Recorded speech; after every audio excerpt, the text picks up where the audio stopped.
Match চলাকালীন আজকে ভারতীয় রেফারিকে মৌমাছি কামড়ে দিয়েছে।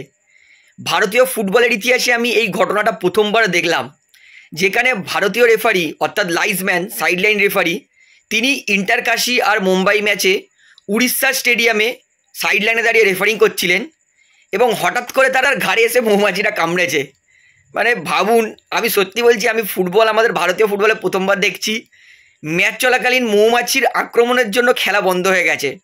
এবার সোজা রেফারি নিজের মনে লাইন্সম্যান করছে, নিজের কাজ করছে এবং তার ঘাড়ে এসে মৌমাছিটা কামড়েছে। তিনি সঙ্গে সঙ্গে মাটিতে শুয়ে পড়েছেন এবং অনেকক্ষণ শুয়েছিলেন ভয়ে, মাথায় হাত দিয়ে যাতে কামড়াতে না পারে, মুভমেন্ট করছিলেন না। তারপরে সাহসিকরভাবে প্রথমে একটা গ্রাউন্ড স্টাফ এসেছে, চাদর নিয়ে লাইন্সম্যানের মাথায় ঢাকা দিয়ে দিয়েছে এবং তারপরে আরও বীরত্বের সঙ্গে বলবো ইন্টারকাশির ডাক্তার তিনি কিন্তু এসে স্প্রে করে কিন্তু মৌমাছিকে তাড়িয়েছেন এবং তারপরেই কিন্তু খেলা আবার চালু হয়েছে। অর্থাৎ উড়িষ্যা স্টেডিয়ামে মৌ চালু হয়েছে এবং ভাবুন যদি ওখানে দর্শক থাকতো তাহলে তাদের কী অবস্থা হতো। সুস্থভাবে এসেছে, মুখে ফোলা ফোলা নিয়ে বাড়ি যেতে হতো। কারণ আমি ভাই এর আগে অনেকবার মৌমাছি বলতার কামড় খেয়েছি, বহুত ব্যথা করে, অ্যানাফিলিক শক দেয়, মানে ট্যাং ট্যাং করে ব্যথাটা হয়।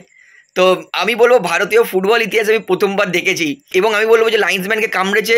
আমি কিন্তু অতটাও দুঃখিত নই, কারণ এই সিজনে যা রেফারিং হয়েছে, রেফারিংয়ের যা মান হয়েছে, হয়তো ওই মৌমাছিটা হয়তো কোনো একটা আইএসএল দলের সাপোর্টার ছিল, রেফারি হয়তো ওদের প্রিয় দলের বিরুদ্ধে কোনো একটা ম্যাচের সিদ্ধান্ত দিয়েছে, তাই জন্যই হয়তো ওরা বদলা নিয়েছে, এটাই হতে পারে।